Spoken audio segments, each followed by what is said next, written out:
নবীজি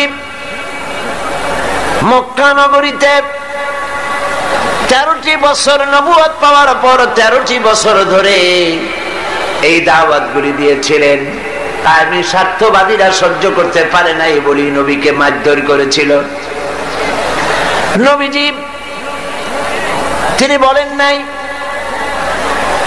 এই মক্কার আমি ক্ষমতাধর হব, আমি মক্কার মালিক হব, সোনা চাই, দানা চাই, টাকা চাই, পয়সা চাই, বলেন নাই।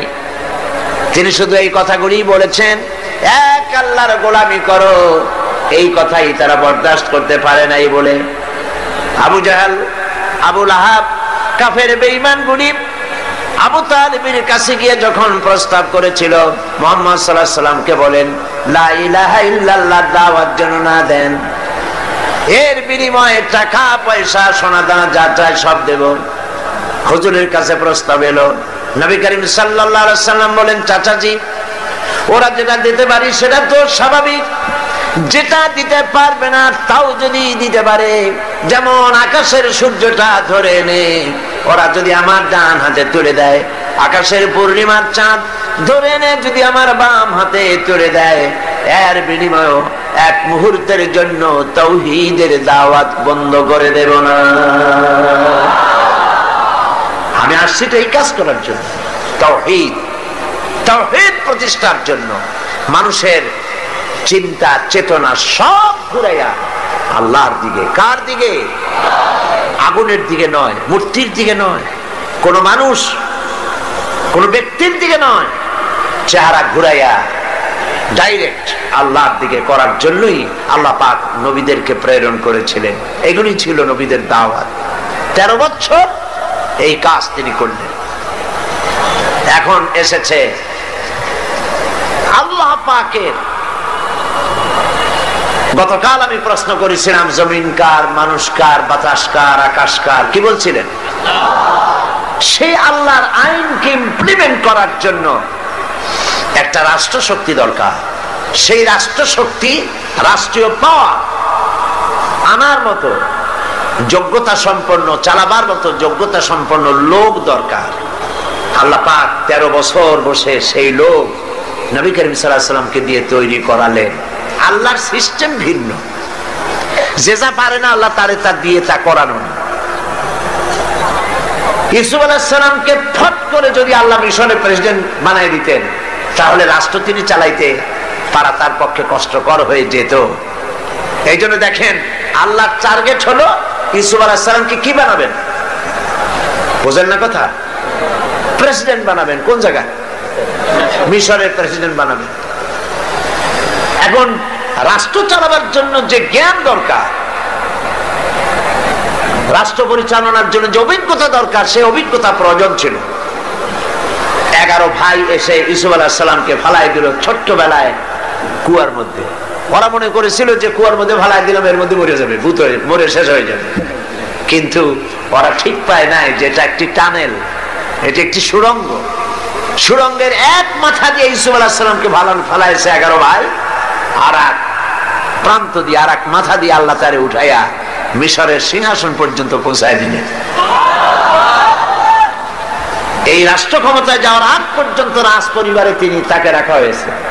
রাষ্ট্র পরিচালনা কেমনে করে তা তিনি নিজের চোখে দেখেছেন, আর নিজের চরিত্র বলে সব তিনি দখল করেছেন। সুতরাং রাষ্ট্র পরিচালনার জন্য লোক দরকার। হঠাৎ করে কিছু লোক রাষ্ট্র যদি তাদের হাতে দেওয়া যায়, দেশ চালাইতে জানে না, একটা ইউনিয়ন চালাইতে পারে না, একটা থানা চালাইতে পারে না, অভিজ্ঞতা লাগবে তো। আমার নিয়ে যদি আপনারা বলেন যে এত লম্বা লম্বা বক্তৃতা করেন, কোর্টে একটা আসামি খালাস করার জন্য উকিলের মতো আর্গুমেন্ট করেন, আমার তো কান্দা ছাড়া পথ থাকবে না, কারণ আমি তো এই বিষয়ে জানি না। ঠিক কিনা বলে? একজন ডাক্তারকে তাকে যদি বলা হয় যে হাফিজি মাদ্রাসায় গিয়া আপনি একটু হাফিজি পড়ান, কোরআন শরীফ পড়ান, উনি হাফেজ যদি না হন, পারবেন? সেটা পারবেন না। এই জন্য রাষ্ট্র পরিচালনা করার জন্য জমিন আল্লাহর, আইন চলবে আল্লাহ।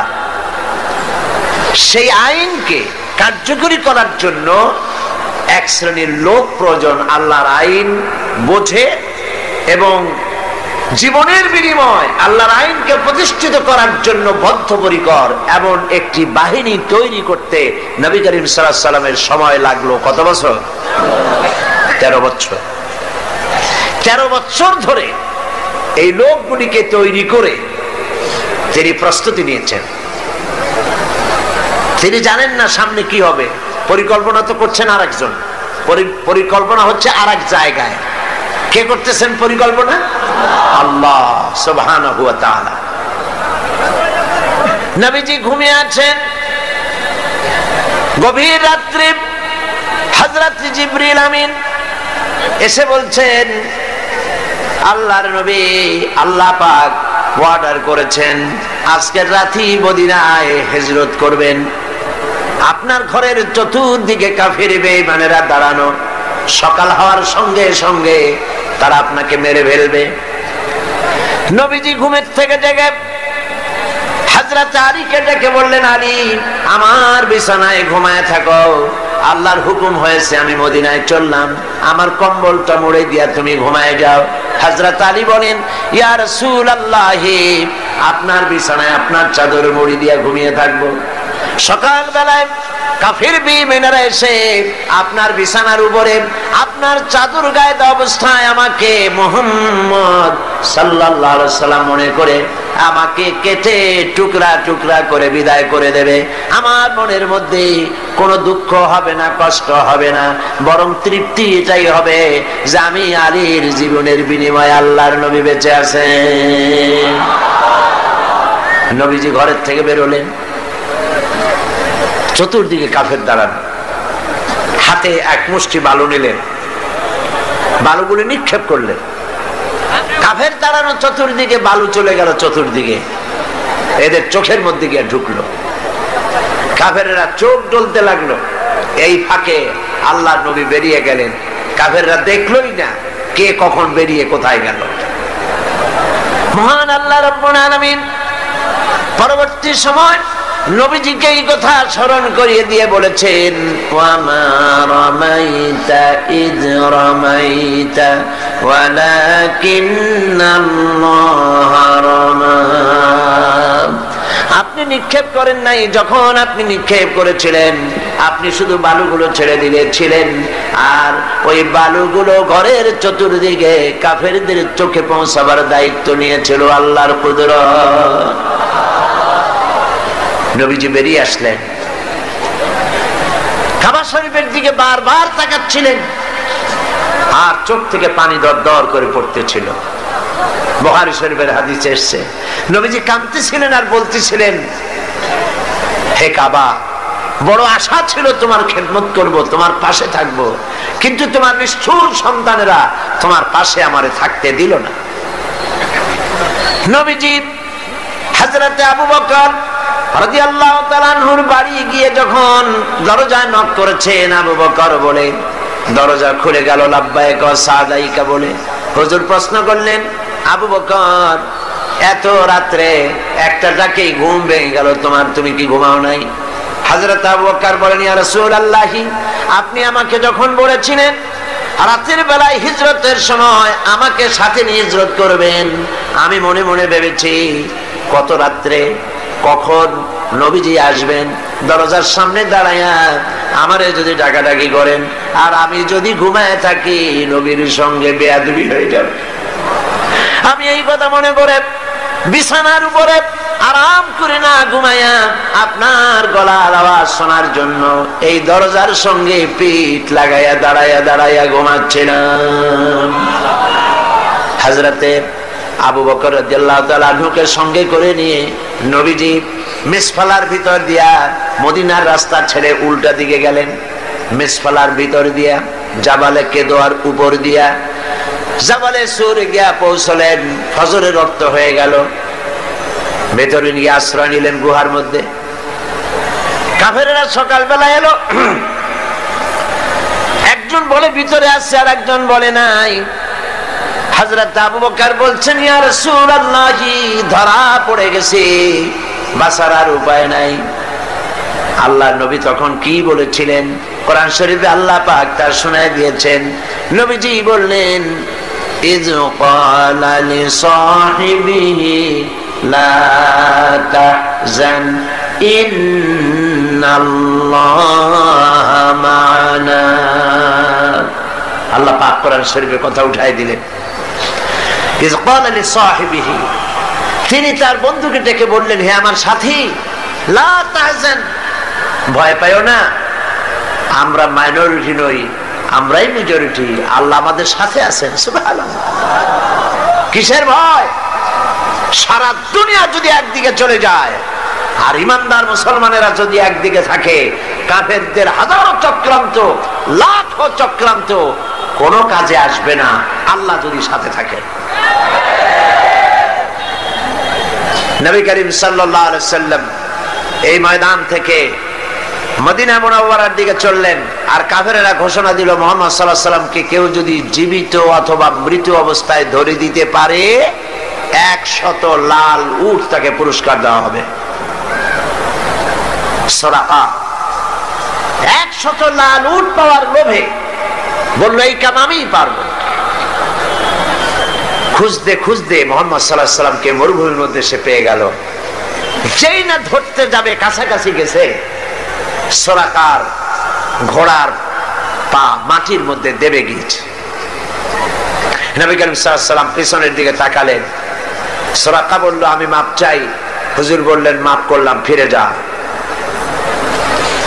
ঘোড়ার পা উপরে উঠে আসলো। যখনই উপরে উঠে আসছে, সুরাকা চিন্তা করলো 100 লাল উট। আবার পিছনে ছুটেছে ধরার জন্য। আবার কাছাকাছি যখন গেছে, 4টা ঠ্যাং ডুবে গেছে মাটির মধ্যে। বলছে, মুহাম্মদ সাল্লাল্লাহু আলাইহি ওয়াসাল্লাম, মাপ চাই, ভুল করেছি, মাফ করে দাও। হুজুর ফিরে তাকিয়ে বললেন, দিলা করে ফিরে যা। আবার ঘোড়া উপরে উঠে আসলো। ফিরবে, আবার চিন্তা করলো 100 লাল উট। কি খারাপ মানুষ, চিন্তা করে।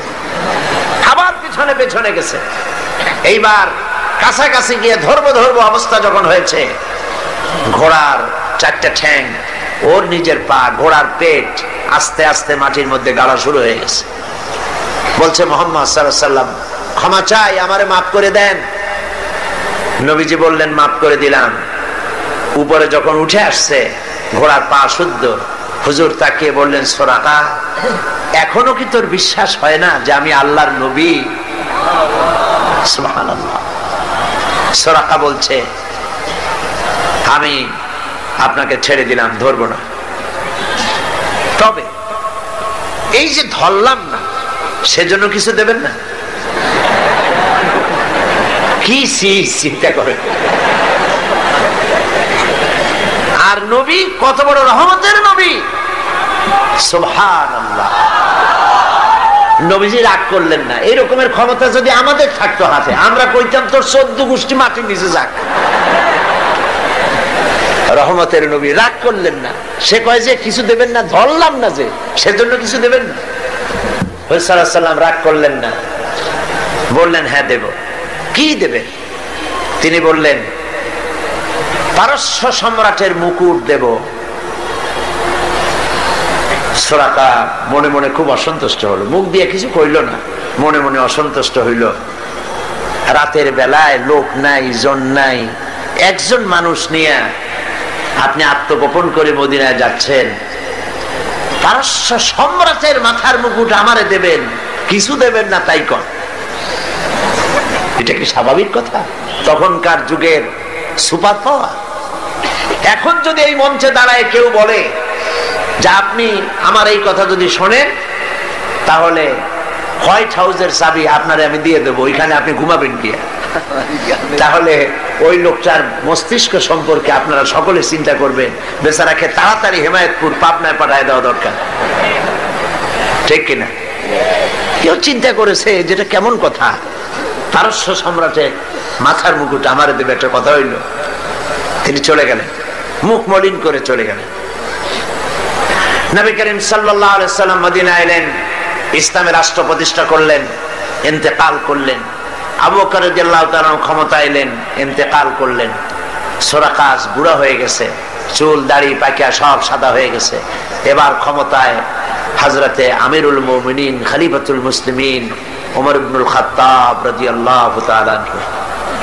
পারস্যের সঙ্গে যুদ্ধ হলো। এই যুদ্ধে পারস্য মুসলমানদের হাতে দখল হয়ে গেল। গনিমতের মাল এলো, সোনা দানা হীরা জহরাত অস্ত্রপাতি সব গনিমতের মাল এসে খলিফার সামনে হাজির। খলিফা বসে তাকিয়ে দেখছেন সম্পদের ভিতরে যত গনিমতের মাল এসেছে তার মধ্যে হীরা মণিমুক্তা খচিত পারস্য সম্রাটের মাথার মুকুট ওমরের পায়ের কাছে এসে হাজির। হযরত ওমর রাদিয়াল্লাহু তাআলা আনহু বললেন, কে আছো?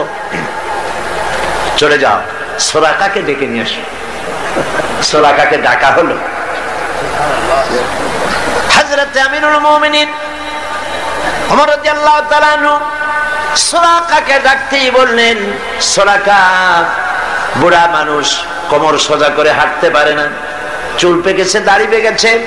বুড়া সুরাকা হযরত ওমরের সামনে যখন দাঁড়ায় গেছেন, ওমর রাদিয়াল্লাহু তাআলা আনহু পারস্য সম্রাটের মাথার মুকুটটা নিয়ে সুরাকার মাথার উপরে পরায় দিয়া বললেন, সুরাকা আল্লাহর নবীর ওয়াদা কোনোদিন মিথ্যা হয় না।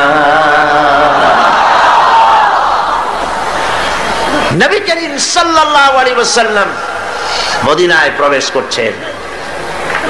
আল্লাহ রাব্বুল আলামিন নবীজিকে বললেন, একটা দোয়া পড়ার জন্য বললেন। নবীজি দোয়াটা আল্লাহর পাকের কাছে থেকে সেখানে দোয়া পড়লেন, রব্বি আদখিলনি মুদখালা সিদকিন ওয়া আখরিজনি মুখরাজা সিদকিন ওয়াজআলনি মিন লাদুনকা সুলতানান নাসীরা।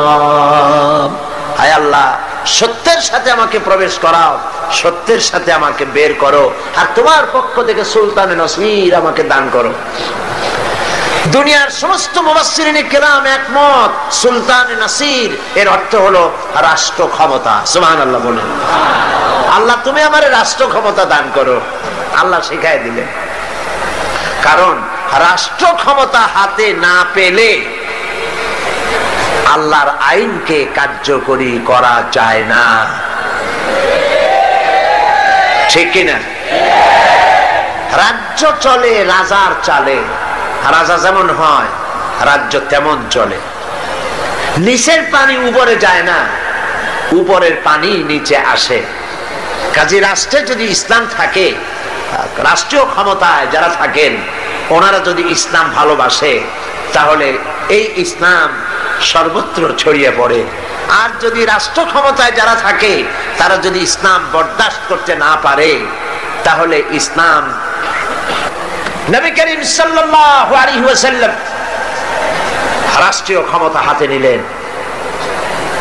কোরআনের আইন চালু হয়ে গেল, চুরি বন্ধ হলো, ডাকাতি বন্ধ হলো, জিনা বন্ধ হয়ে গেল। আল্লাহর নবী বললেন, খায়রুল কুরুনি কারনি, সর্বশ্রেষ্ঠ যুগ আমার যুগ, সোনার যুগ। মানুষের খাওয়ার অভাব নাই, পড়ার অভাব নাই। প্রেসিডেন্ট 12.5 লক্ষ বর্গ মাইল এলাকা তো নবীজি নিজেই রাষ্ট্র রেখে গেছেন। আজকে ওমর রাদিয়াল্লাহু তাআলা আনহু রাষ্ট্রপ্রধান। সুবহানাল্লাহ কবেন না? উট চড়াইতো, মেষ চড়াইতেন যিনি, আজকে তিনি রাষ্ট্রপ্রধান। অর্ধেকটা পৃথিবীর প্রেসিডেন্ট।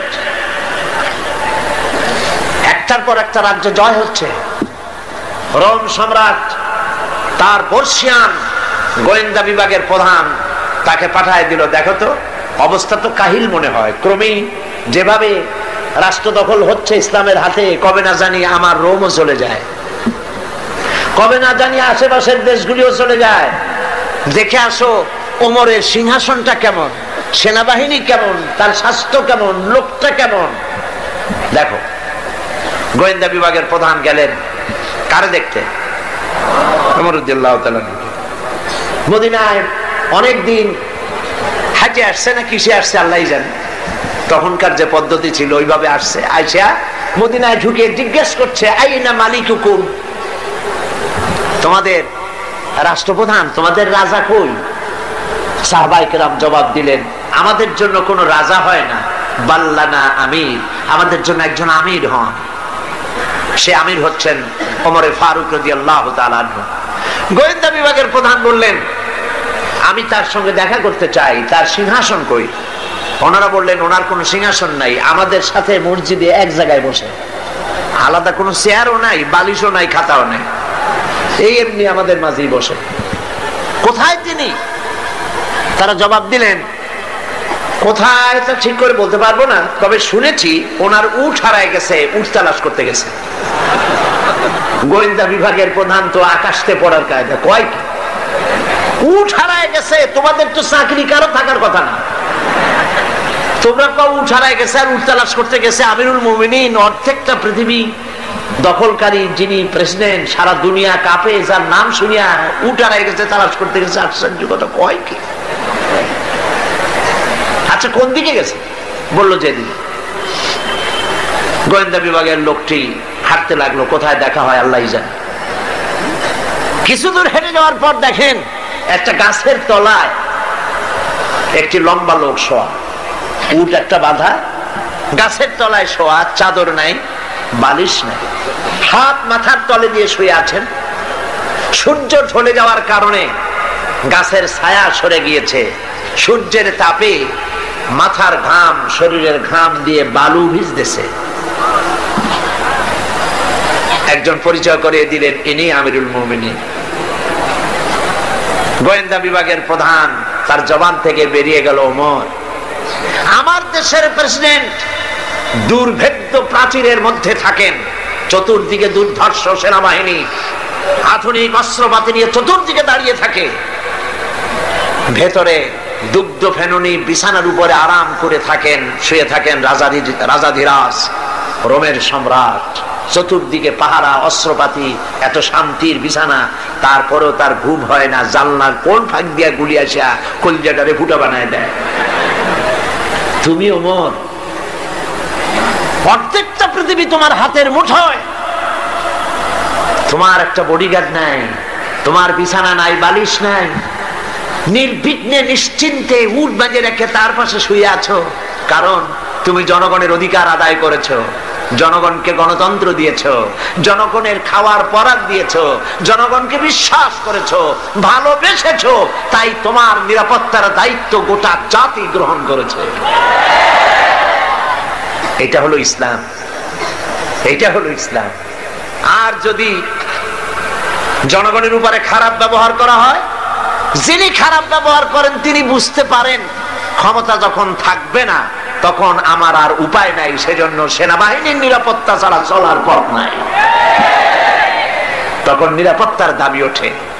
কিন্তু আল্লাহর পথের পথিক যারা, তাদের এগুলির প্রয়োজন হয় না, সুবহানাল্লাহ বলেন, কারণ তারা জানে হায়াতের মালিক, মওতের মালিক কে? জোরে বলেন কে? আল্লাহ সুবহানাহু ওয়া তাআলা। বন্ধুগণ, কোরআনে কারীমে আল্লাহ পাক বলেন, ওয়া আলাল্লাহি কাসদুস সাবিলি ওয়া মিনহা জায়রুন ওয়ালাউ শাআ লাহাদাকুম আজমাইন। সোজা রাস্তা বলে দেওয়ার দায়িত্ব আমি আল্লাহ।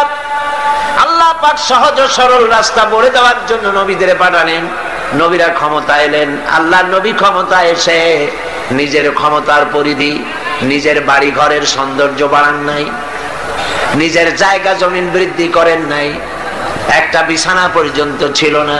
হযরত ওমর বলেন, আমি নবীজির সঙ্গে দেখা করতে গেলাম, নবীজি ঘরের ভিতর আরাম ফরমাচ্ছিলেন, বিছানার উপরে শোয়া নবীজি। আমাকে দেখে তিনি উঠে বসলেন। আমি দেখলাম নবীজি দড়ি দিয়ে বোনানো খাটিয়ার উপরে শোয়া ছিলেন, চাদর নাই, তোশক নাই। নবীজি যখন উঠে বসলেন, আমি তাকিয়ে দেখলাম নবীজির পিঠ মোবারকের উপরে দড়ির দাগগুলি কেটে আছে। আমি বললাম, ইয়া রাসূলুল্লাহ, এই পৃথিবী কাফির বেঈমানেরা কত শান্তি করলো, কত আরাম করলো, আর আপনার একটা বিছানা নাই, তোশক নাই। আপনি আমাকে অনুমতি দেন, একটা বিছানা বানায় দিই, একটা তোশক বানায় দিই। নবীজি বললেন, ওমর শোনো, এই পৃথিবীতে শান্তি করার জন্য আমি আসি নাই, আমি যদি বলি ওহদ পাহাড়টাকে যদি নির্দেশ করি, ওহদ পাহাড় আমার জন্য সোনায় পরিণত হয়ে যাবে, আমি পৃথিবীতে মানবতার মুক্তির জন্য এসেছি। খাবার নাই, খাবার নাই। সকলের ঘরে খাবার পৌঁছেছে, নবীজির ঘরে খাবার নাই। হযরত আয়েশা রাদিয়াল্লাহু তাআলা আনহা বলেছেন, মাসের পর মাস, দিনের পর দিন নয়, মাসের পর মাস চলে গেছে, নবীজির ঘরে চুলায় আগুন জ্বলে নাই। একটু খেজুর, একটু পানি, এগুলি খেয়ে কোন রকম আমরা জীবিকা নির্বাহ করেছি। একবার নবী করিম সাল্লাল্লাহু আলাইহি ওয়াসাল্লাম মসজিদে নববীতে অসময় হযরত আবু বকর রাদিয়াল্লাহু তাআলা আনহুকে দেখলেন বসে আছে। জিজ্ঞেস করলেন, তোমরা এই অসময় এখানে কেন? তারা বললেন, নবীজি আজ কদিন হয়ে গেল কোনো খাবার পাইনি, ক্ষুধায় অস্থির হয়ে গেছে। নবীজি বললেন, আমারও তো একই দশা। এই দশা ওনাদের, কিন্তু জনগণের এই দশা না, জনগণের ঘরে ঘরে খাবার পৌঁছে গেছে। সুবহানাল্লাহ। ওমর রাদিয়াল্লাহু তাআলা আনহু বলেছেন, রাষ্ট্রীয় ক্ষমতা আমার হাতে, আমার ক্ষমতার আমলে ফোরাতের কূলে একটি কুকুর যদি না খেয়ে মারা যায়, কিয়ামতের দিন আল্লাহর কাছে আমাকে জবাবদিহি করতে হবে। সুবহানাল্লাহ। এর নাম ইসলাম। এর নাম কি? ইসলাম। সেই ইসলামের রাষ্ট্র প্রতিষ্ঠাই করতে হবে মুসলমানদেরকে, বাংলাদেশের জনগণকে। পারবেন না? পারবেন না? এই কোরআনের আইন বাংলাদেশে চালু হোকটা কি আপনারা চান? কারা কারা চান? আলহামদুলিল্লাহ। বসেন, বসেন। এইটা কি অবস্থা? স্লোগান দিলেই দাঁড়াতে হবে তার মানে থেকে বসেন, বসেন।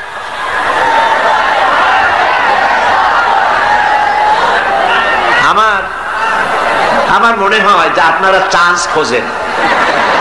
অনেক সময় বসে থেকে মাজা ব্যথা করে, তো স্লোগানের সুযোগ পাইলেই দাঁড়ায় যায়। এইটা না অন্য কিছু।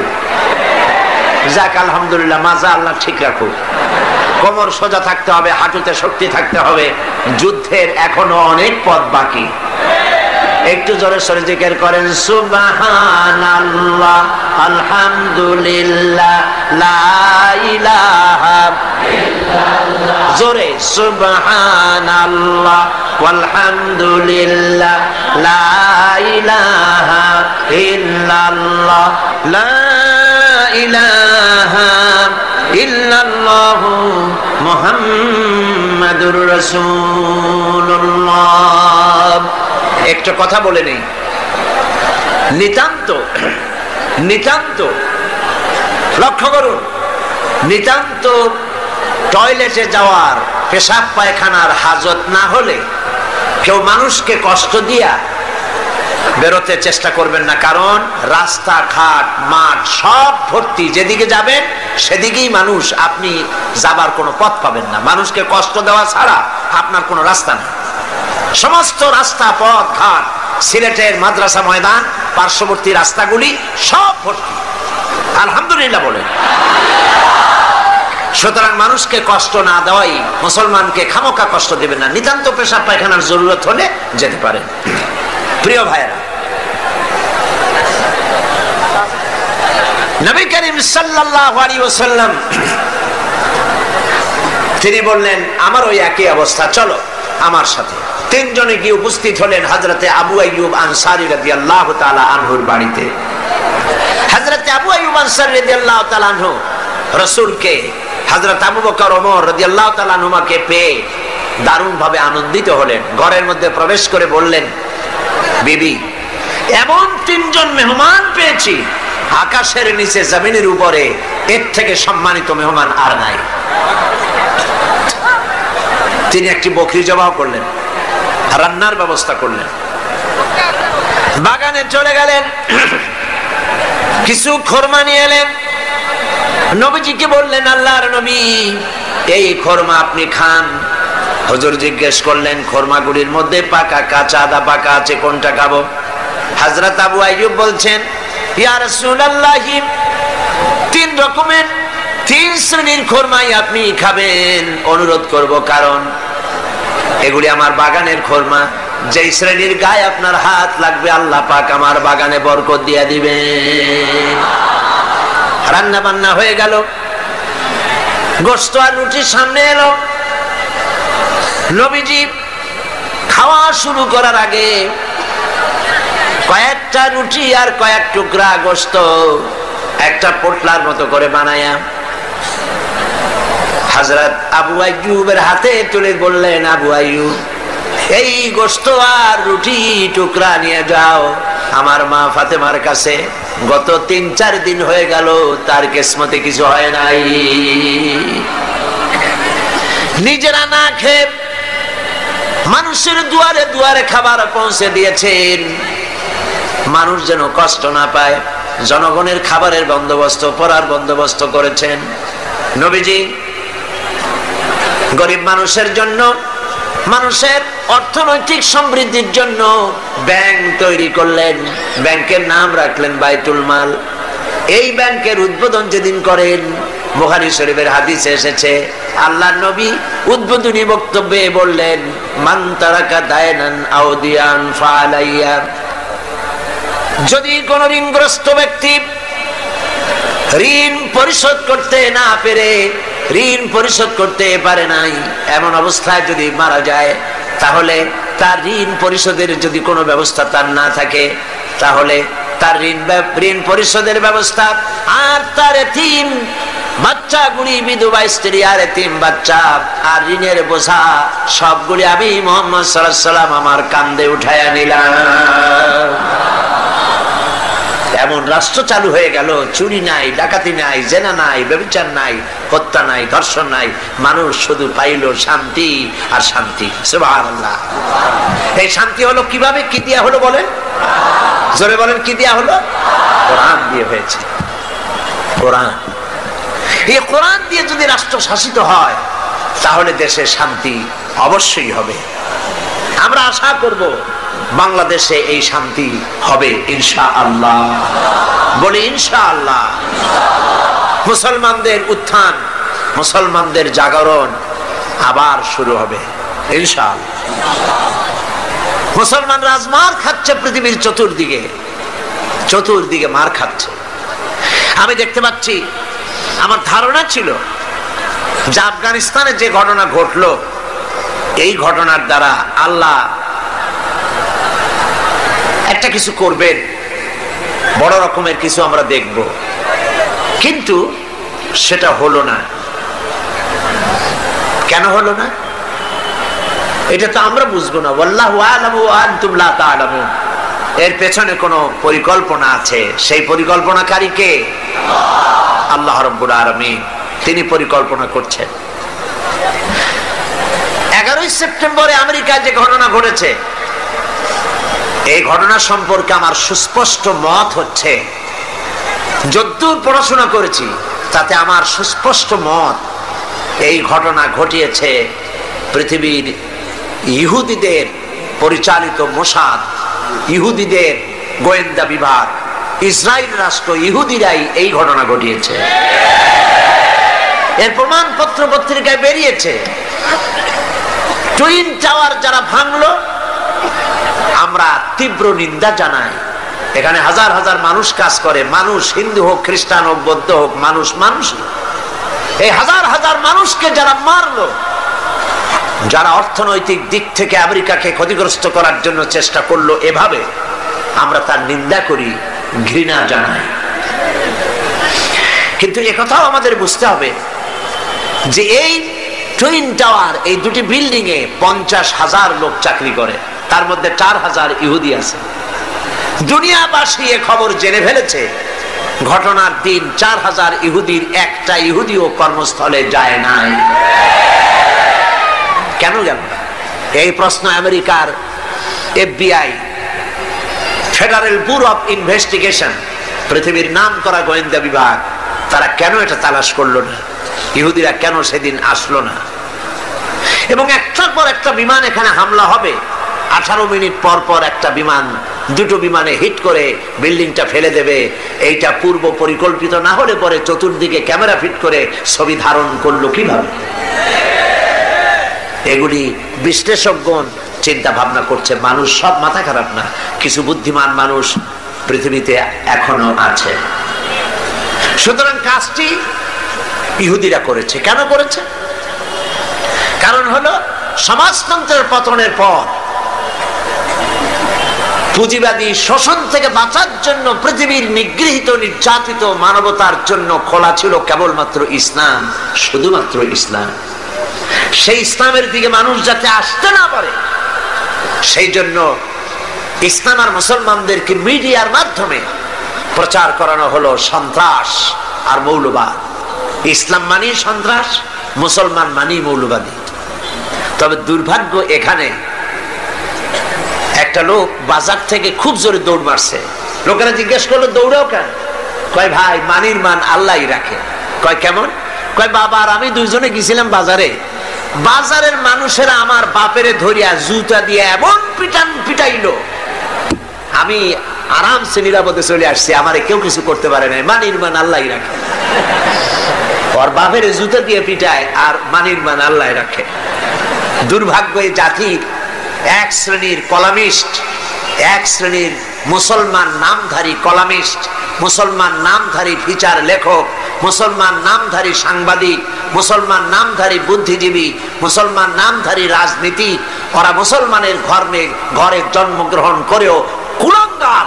এই লোকগুলি মুসলমানের ঘরে জন্মগ্রহণ করেও মুসলমানদেরকে মৌলবাদ আর সন্ত্রাস বলে গালি দেয়। এই দেশের মানুষেরা দুর্গা পূজার ক্ষতি করতে যায় না। আমরা হাজারবার বলেছি এদেশের হিন্দু মুসলমান খ্রিস্টান বৌদ্ধ সব সম্প্রীতি নিয়ে বসবাস করবে। এই দেশে আমি আমার এলাকা পিরোজপুরে আমার ডিসিএসপি কে ডেকে বলেছি, যদি আমার দেশে সাম্প্রদায়িক সম্প্রীতি বজায় রাখতে হবে, মায়ের পেটের ভিতরে সন্তান থাকে যেমন নিরাপদ, আমার এলাকার ভিতরে অমুসলিম ভাইয়েরা থাকবেন সেভাবে নিরাপদ। কোন মানুষ যদি অমুসলিমদের গায়ে হাত দেয়, জুলুম করে, অত্যাচার করে, লাইট পোস্টের সাথে ঝুলাইয়া সারাদিন পিটাবেন, যাতে করে 1 মাসের ভিতরে বাপের নাম মনে না আসে।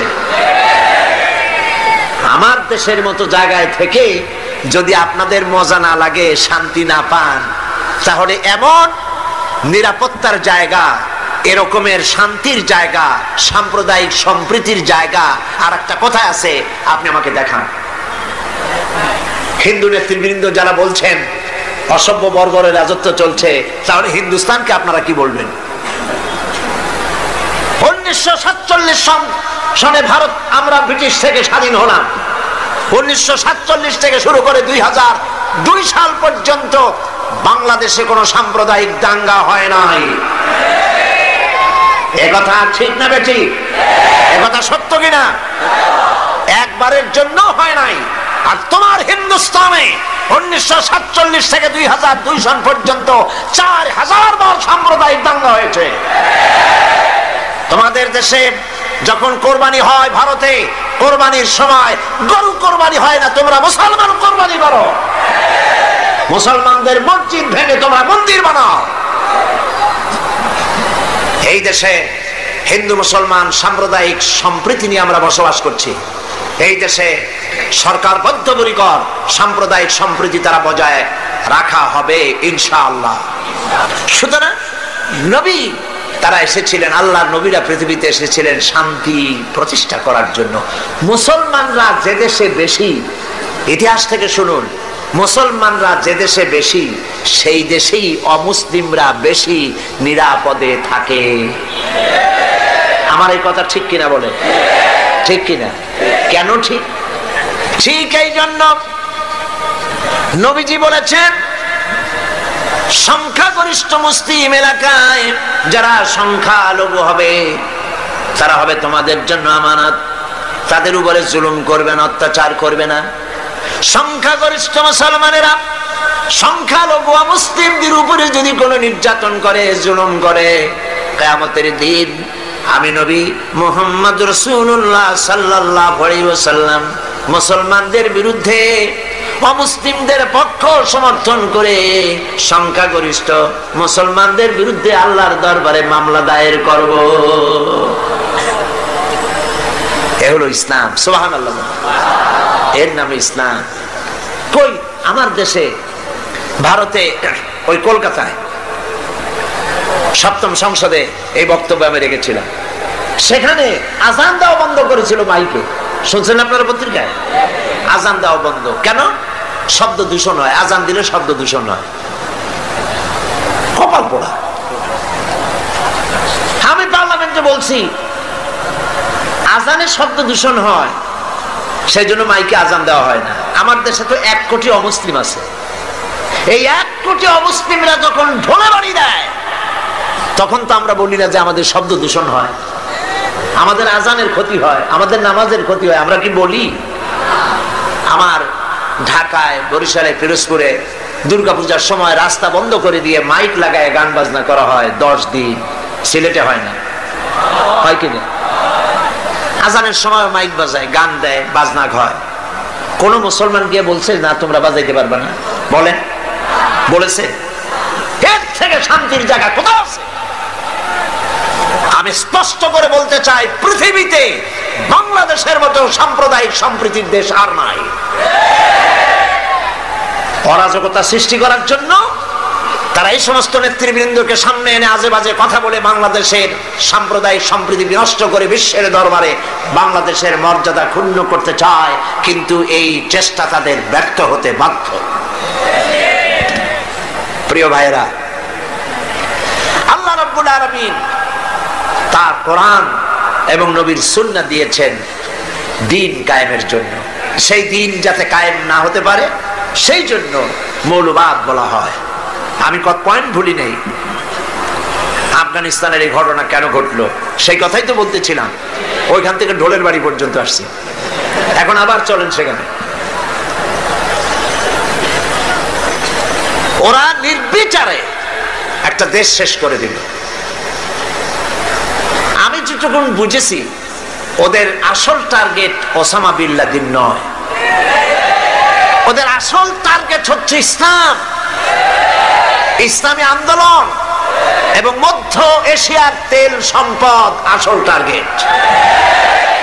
কিন্তু আল্লাহ পাকের চাইতে শক্তিশালী পৃথিবীতে আকাশেও কেউ নাই, জমিনেও কেউ নাই। তুমি যত বুদ্ধি করবা, যতই শক্তি ক্ষমতা দেখাবা, আল্লাহ পাকের সামনে কিছুই কুলাবে না।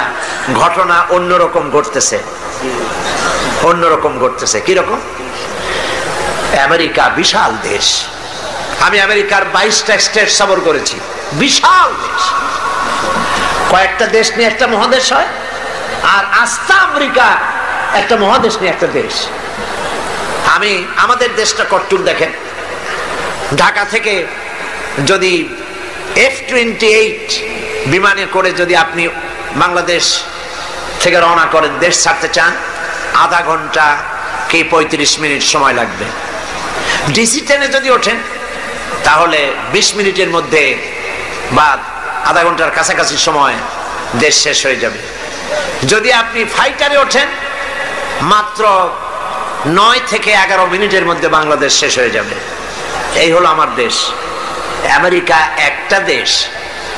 নিউ ইয়র্ক থেকে প্লেনে চড়েছি ক্যালিফোর্নিয়া যাওয়ার জন্য, 7 ঘন্টা সময় লেগেছে।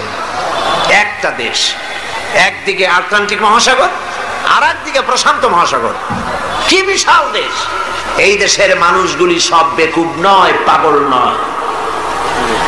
আফগান নিরীহ এই মুসলমানদের উপরে, দেশগুলির উপরে আক্রমণ এবং একটার পর একটা দেশের উপরে আক্রমণ করার পরিকল্পনা দেখে সেখানকার লোকেরা চিন্তা ভাবনা করছে, কেন মুসলমানদের উপরে আক্রমণ হচ্ছে, বিষয়টা কি, এরা কি মৌলবাদ, কি সন্ত্রাস, টেররিস্ট শুধু মুসলমান, শুধু ইসলাম, আর কিছু নাই পৃথিবীতে, কেন, কারণটা কি? তারা খোঁজ করা শুরু করেছে, ইসলাম জানার চেষ্টা করছে। আমাদের কাছে রিপোর্ট এসেছে, ইসলামী বইপত্র, কোরআন শরীফ আর ইসলামী বইপত্র আমেরিকায় দেধারসে বিক্রি হচ্ছে, আগের তুলনায় 50 গুণ বিক্রি বেশি হচ্ছে। এবং 11ই সেপ্টেম্বরের ঘটনার পর থেকে নিয়ে এই পর্যন্ত আমেরিকান খ্রিস্টান মুসলমানদের ইসলাম গ্রহণ করার হার 4 গুণ বেড়ে গেছে। ঠেকাবে কি করে? আল্লাহর নূর ঠেকাবার উপায় নাই। আবু জাহেল তো চাইছিল মক্কা শরীফেই মুহাম্মদ সাল্লাল্লাহু আলাইহি ওয়াসাল্লামকে ঠেকায় দেবে, পারছে? আল্লামা ইকবাল বলেছেন, মাগরিব কি ওয়াদিও মে গूंजी अदा हमारी, मगरिब की वादियों में गूंजी अदा हमारी, हम था न था किसी से सैल रवा हमारा। প্রাচ্য এবং প্রতীচ্য, পাহাড় এবং পর্বতে, ইথার এবং বাতাসে রণিত, অনুরণিত, ধ্বনিত, প্রতিধ্বনিত হয়ে বিশ্বের চতুর্দিকে ছড়ায় পড়বে আমার আজানের আওয়াজ, কেউ ঠেকাতে পারবে না। ইসলাম বিশ্বের চতুর্দিকে ছড়িয়ে পড়বে, ঠেকাবার উপায় নাই। কয়জন মারবা? এখন পৃথিবীতে 140 কোটি মুসলমান, 140 কোটি মুসলমান, কতগুলি মারবা? তোমরা মরলে ডাইরেক্ট জাহান্নাম, আর আমরা ইসলাম প্রতিষ্ঠার রাস্তায় যদি মৃত্যু হয়, শাহাদাত, ডাইরেক্ট আল্লাহর জান্নাত। তোমাদের বেঁচে থাকাও বরবাদ, মরে যাও বরবাদ। আর ইসলামের পথে যারা, তাদের বাঁচাও আল্লাহ পাকের রহমত, আর মরে যাও রহমত। সেই জন্যে ইসলামের পক্ষে আজ সারা বিশ্ব ইসলামের বিপক্ষে কাজ করছে, আর মুসলমানদেরকে এই সময় ইসলামের পক্ষে টিকে থাকতে হবে, ইসলামকে জানতে হবে, বুঝতে হবে, ইসলামের উপরে টিকে থাকতে হবে, তাহলেই আমাদের বিজয় অতি সন্নিকট। আমার তো মনে হয় আর বেশি দেরি লাগবে না, ইসলামের বিজয়ের একটা সময় এসে গেছে ইনশাআল্লাহ। মায়ের যখন প্রসব যন্ত্রণা শুরু হয়, তখন বোঝা যায় বাচ্চা হইতে আর সময় লাগবে না, ঠিক কিনা? ঠিক কিনা? আজ পৃথিবীর প্রসব যন্ত্রণা শুরু হয়েছে, তাম পৃথিবীর চতুর্দিকে মুসলমানদের উপরে জুলুম অত্যাচার শুরু হয়েছে। এই জুলুম অত্যাচারের মধ্য দিয়ে আগামীকাল যে সূর্য উদিত হবে, সেই সূর্য হবে ইসলামের জন্য, আল্লাহর দ্বীনের জন্য, মুসলমানদের জন্যই সেটা হবে। তামাম পৃথিবীর বুকে আল্লাহর দেওয়া বিধান ও কোরআনের রায় কায়েম হওয়ার জন্য সময় আর বেশি দূরে নয়।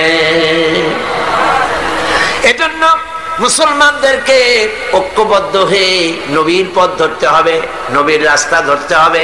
আল্লাহ পাক নবীকে যে উদ্দেশ্যে পাঠাইছেন, কোরআন যে উদ্দেশ্যে নাজিল করেছেন, সেই উদ্দেশ্য ধরে আমরা যদি জীবন চালাতে পারি, আল্লাহর রহমত আমরা লাভ করতে পারবো। আল্লাহ পাক আমাদেরকে, আল্লাহ পাক বলেছেন কোরআনে কারীমের মধ্যে, ওয়া কানা হাক্কান আলাইনা নাসরুল মুমিনিন।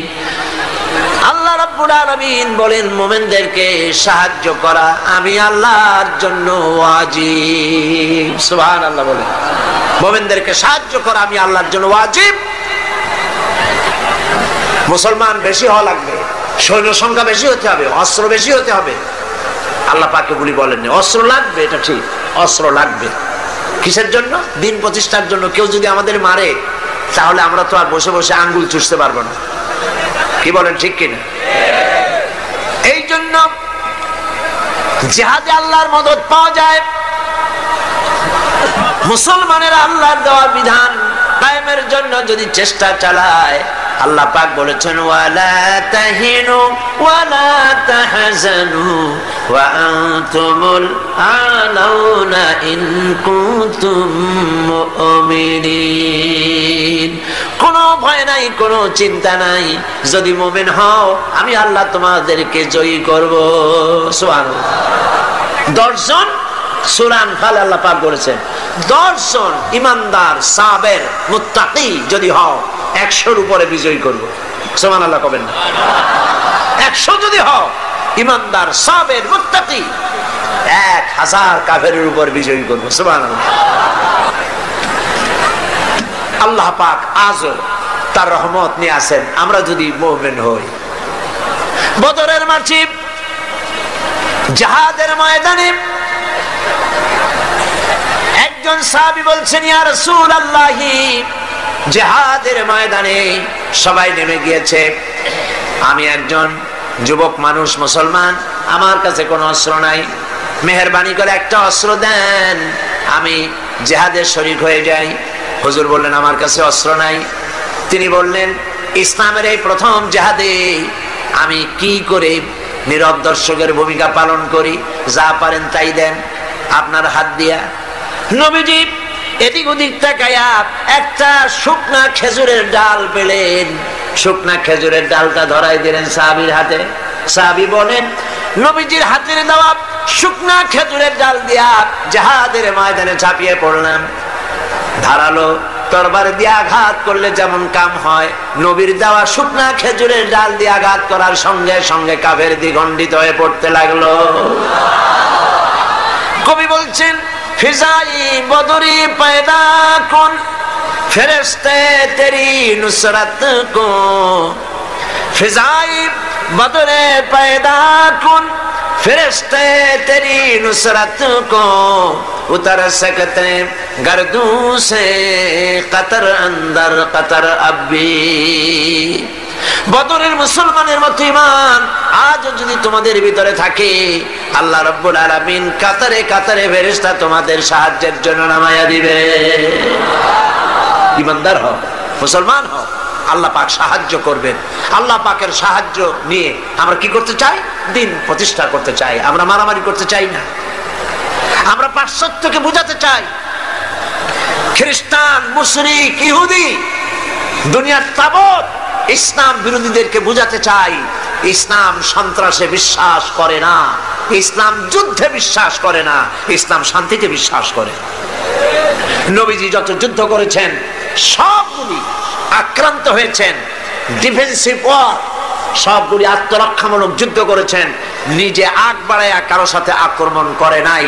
সুতরাং আপনাদের যুদ্ধ যেমন আপনারা যুদ্ধ করেন দেশ দখল করে, সেই দেশে নিজের ক্ষমতা চালু করে ক্ষমতার ব্যাপ্তি পরিধি আরো বাড়াবার জন্য ইসলাম এভাবে লড়াই করে না। ইসলাম চায় পৃথিবীর মানুষ আল্লাহর মানুষের উপরে আল্লাহর আইন কায়েম করার জন্য তারা চেষ্টা চালায়। এই চেষ্টায় যদি কেউ সশস্ত্র বাধা দেয়, সেই বাধার মোকাবেলা ইসলাম করে জিহাদের নামে। মুসলমানেরা জিহাদের নামেই সেটা করে, ঠিক কি? সেই জন্য ইসলামকে ভুল বুঝাবার কোনো কারণ নাই। আমি আবারও সিলেটের সমস্ত মুসলমান ভাইদের বলি, আপনারা পৃথিবীর চতুর্দিকে ছড়িয়ে আছেন, ইউরোপে, আমেরিকায়, মধ্য এশিয়ায়, আফ্রিকায়, দুনিয়ার চতুর্দিকে আপনারা আছেন। আপনারা মানুষের কাছে যান, দিনের দাওয়াত নিয়ে ছড়িয়ে পড়ুন, মানুষকে বুঝান ইসলামের মধ্যে সন্ত্রাস নাই, সাম্প্রদায়িকতা নাই। ইসলাম আল্লাহর দেওয়া দিন প্রতিষ্ঠা করতে চায়। মুসলমানেরা পৃথিবীর সব থেকে বেশি শান্তিকামী, তারা মারামারিতে, হত্যা, জিঘাংসায় বিশ্বাস করে না। এই কথাগুলি মানুষকে বুঝান। নামাজ পড়ুন, দিনদার হন, ইমানদার হন, পরেজগার হন। আল্লাহ পাক যেন আমাদের তাই বানান, বলেন আমিন। প্রতি বছর আমি নামাজের কথা আপনাদের সামনে বলি, আজও না বলে পারি না, কারণ শুধুমাত্র ওয়াজ শুনলে হবে না। নামাজ হলো ফাউন্ডেশন। নামাজ কি? ফাউন্ডেশন। নামাজ লা দীনা লিমান লা সালাতা লাহু, যার কাছে নামাজ নাই তার কাছে দিন নাই, ঈমান নাই, চরিত্র নাই, কিছুই নাই। 5 ওয়াক্ত নামাজ জীবনে আর ছাড়বো না, ওয়াদা করতে পারবেন?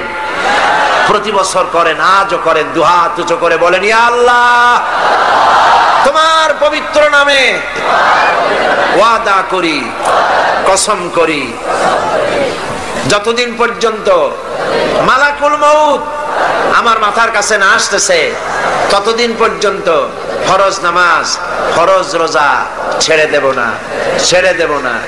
ইয়া আল্লাহ, আমি আমার মৃত্যু পর্যন্ত এই ওয়াদা যেন পালন করতে পারি, এ তৌফিক তুমি আমারে দাও, আমিন। হাত নামান। প্রিয় ভাইয়েরা, মুনাজাত করব আমি। মুনাজাতের আদব হলো বসা। যত মুসলমান যেখানে আছেন, এত বড় মুনাজাত জীবনে আরেকটা পাবো কোনো নিশ্চয়তা নাই। কথা ঠিক কিনা? যাদের কিসমত খারাপ কেবল তারাই মুনাজাতে শরীক হইতে পারবে না, আর যাদের কপাল ভালো তারা তো পারবেই। রাস্তা বন্ধ করে দিন, যারা রাস্তায় দাঁড়াইছেন এতক্ষণ রাস্তায় বসে পড়েন, রাস্তায়, গাছে, ছাদে, যিনি যেখানে আছেন সব বসে যাবেন। আল্লাহুম্মা আমিন। সুপ্রিয় দর্শক, কত সুন্দর করে আল্লামা দিলওয়ার হোসেন সাঈদী আমাদেরকে আল্লাহর কথা স্মরণ করালেন। আসুন আমরা সবাই অন্তর দিয়ে আল্লাহর দিকে ফিরে আসি। এই বার্তা ছড়িয়ে দিন, অন্যকেও নেকির পথে ডাকুন। সবাইকে আল্লাহ হেফাজত করুন। আমিন। আসসালামু আলাইকুম ওয়া রাহমাতুল্লাহ।